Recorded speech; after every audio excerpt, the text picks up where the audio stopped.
Welcome to Horsing Around Virginia. Today we're visiting the Meadow Event Park in Doswell, Virginia to celebrate the birth of Secretariat, one of the best horses that's ever lived. And he was born in Virginia. Sometimes we forget that. If you've watched the Disney movie Secretariat, it seems like that he was born in Kentucky, but no, he was born here in Doswell, just a little bit north of Richmond. In just a few minutes, we're going to be sitting down with Kate Tweedy, the daughter of owner Penny Chenery, whose story was so well documented in the popular film. Well,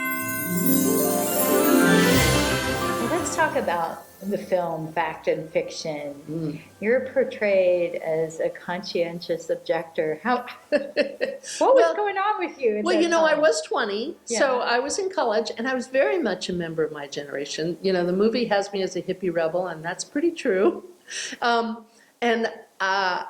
I was super proud of my grandfather, my mom, and their heritage.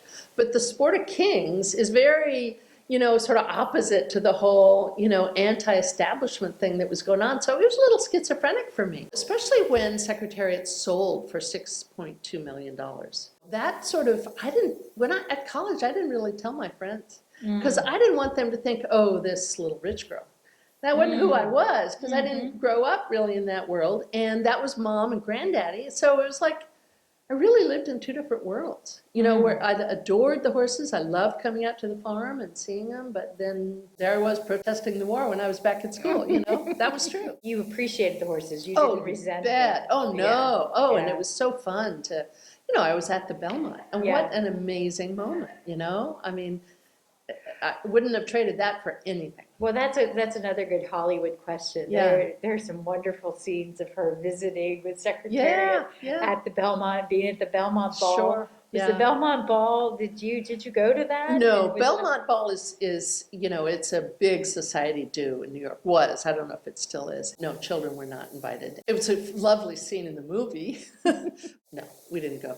We actually, the thing that they did show accurately in the movie was during the Preakness, you know, we did watch it on TV at home. And it was so phenomenal to see that, you know, run he made, you know, just passing all those horses in one great swoop. And we were home, you know, cheering on. And part of the reason we weren't there is because mom and dad had so many, you know, friends and colleagues, and my aunt and my uncle had friends and colleagues, so there was no room for the kids. But now filming the movie, that was a whole nother story. That was a whole nother event.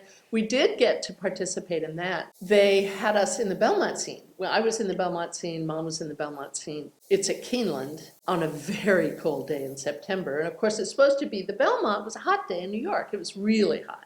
And so we're all sort of pretending to fan ourselves, and he'd say, cut, and we'd all put on our parkas, you know. And we had mom under blankets and parkas because we didn't want her to get cold.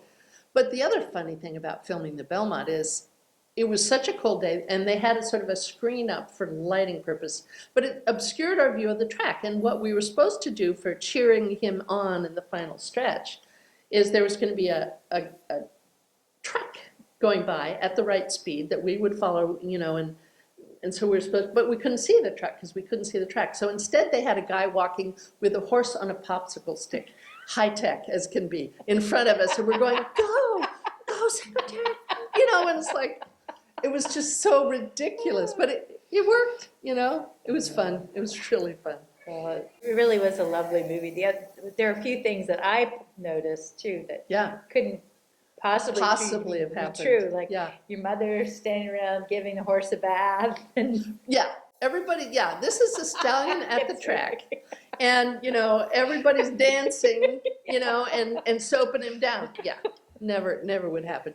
The other scene that just appalled me was when Lucian supposedly pulls out his clippings of his bad, you know, his great failures, and burns them in a barn full of horses and hay and walks away. It's like, no. That's the most horrifying scene. It's like everybody who knows horses is screaming, no, don't do that. Anyway, it was a Hollywood thing. Yeah, John Malkovich was an interesting character. And I'm sure Lucian Lauren was an interesting character, as most racetrack folk are. Absolutely. But that was... He played him for a buffoon a little. I thought that was disappointing, because Lucian was very smart. He was a little feisty, which is great. You know, I'm sure they did a number of things in that movie for dramatic effect. And of course, They know how to make a great movie, and they did. But it was, certain things were stretched in certain ways. They left Riva Ridge out entirely. And when we said, well, hi, you can't, because, with Riva, we won the Derby and the Belmont, but the year before Secretariat, which is kind of a big deal. But they said, you can't have two high points in the same movie, so they just left him out entirely. Okay, they knew what they were doing. It really was very enjoyable to watch. It's a great movie. And Diane Lane seemed to really capture your mother's dignity. She did. And she is such a nice person. I think she really channeled Mom, in the sort of the difficulty of being a mom, being a woman who hadn't really been in that world at all, and being strong. One thing I loved about her is Mom was very good at quips, really knew how to, deliver a zinger to the press, which the press loved. And Diane did a great job of portraying that too. But Mom was really tougher than Diane. People say, Diane was played a softer character than Mom really was. The other fun story about Diane is her hair wouldn't do what Mom's hair did, the big hairstyles and the, a lot of hairspray probably. Yeah. But so she had to wear a wig, and she called it Peaches. So when Diane Lane was wearing Peaches and wearing Mom's kind of clothes on the set, and Mom was there too, it was uncanny, because it was like, here's Mom, and here's Mom 25, 30 years ago. She was so like her. Yeah, it was really bizarre for us kids. I bet. That must have been neat. It was great. It was really an interesting time. Yeah.